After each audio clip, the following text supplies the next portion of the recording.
రెండో కేసు ఇప్పుడు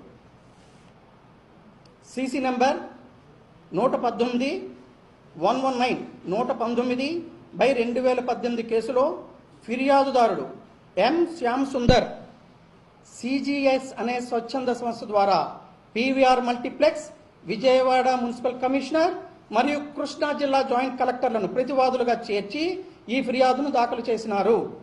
multiplex cinema థియేటర్లో అన్యాయంగా పార్కింగ్ రుసుము వసూలు చేయడము అనుచిత వ్యాపార ధోరణిగా, అంటే అన్ఫెయిర్ ట్రేడ్ ప్రాక్టీస్గా భావిస్తూ ఈ ఫోరంను ఆశ్రయించినారు.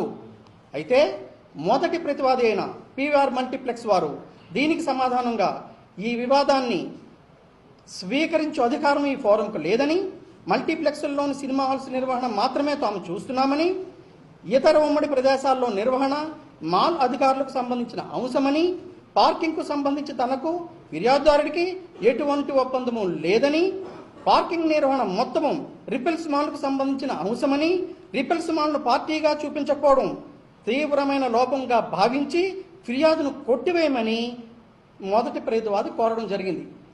రెండో ప్రతివాది అయిన విజయవాడ మున్సిపల్ కమిషనర్ వారి సమాధానంగా మల్టీప్లెక్స్ ప్రాంగణము ప్రైవేటు ఆస్తి కావున అందులో పార్కింగ్ ఫీజు వ్యవహారము ఈ ప్రతివాది పరిధిలోనికి రాదని, కావున రెండో ప్రతివాది మీద ఈ ఫిర్యాదును కొట్టివేయవలసిందిగా వారు కూడా కోరడం జరిగింది.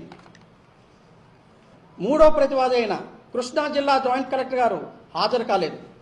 ఈ కేసులో ఇరు పార్టీల వారు చెప్పిన అన్ని పాయింట్లు, రికార్డులో ఉన్న మెటీరియల్ డాక్యుమెంట్లు, పై కోర్టుల్లో ఇచ్చిన జడ్జిమెంట్లు పూర్తిగా విశదీకరించి పూర్వాపరాలు పరిశీలించి నేనిచ్చే ఈనాటి తీర్పు వినియోగదారుల చట్టం 1986లో సెక్షన్ 21Gలో నిర్వర్తింపబడిన సేవాలోపం అనే పదం పరిధిలోకి చట్టంలో మరియు నియమ నిబంధనలో ప్రస్తావించబడిన ప్రమాణాలను అమలుపరచకపోవడం సేవాలోపంగానే పరిగణించబడాలని, పార్కింగ్ సౌకర్యాన్ని తప్పనిసరిగా ఒక బాధ్యతగా కల్పించవలసిన విషయాన్ని మొదట ప్రతివాదికి ఉన్నట్లు ఎగ్జిబిట్ A6లో అనగా మల్టీప్లెక్స్ నిర్వహణ మరియు ప్రమాణాలకు సంబంధించిన ఆంధ్రప్రదేశ్ ప్రభుత్వం జారీ చేసిన జీవోలో పేజీ 13 మరియు క్లాజు 7.7 అనుబంధం 3.Gలో స్పష్టంగా చెప్పబడింది.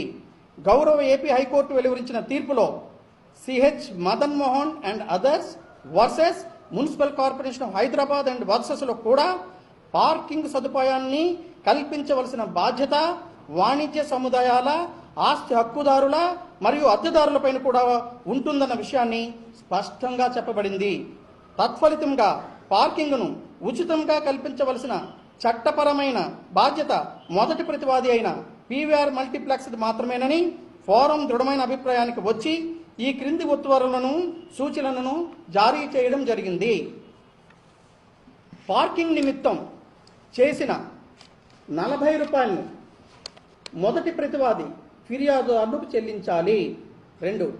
దీర్ఘకాలంగా మొదటి ప్రతివాది ఉచిత పార్కింగ్ను కల్పించకుండా అసంఖ్యాక సినిమా వీక్షకుల నుండి పార్కింగ్ రుసుమును వసూలు చేయడానికి ప్రధాన బాధ్యత వహిస్తూ రాష్ట్ర వినియోగదారుల సంక్షేమ నిధికి 5 లక్షల రూపాయలను పెనాల్టీగా చెల్లించవలసిందిగా ఆదేశించడమైనది.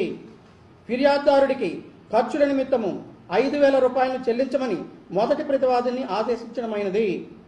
మొదటి ప్రతివాది ఈ ఆర్డర్ అమలు తేదీ నుంచి సినీ గోయర్స్కి తప్పనిసరిగా ఉచిత పార్కింగ్ సౌకర్యమును ఏర్పాటు చేయాలని ఆదేశించడమైనది.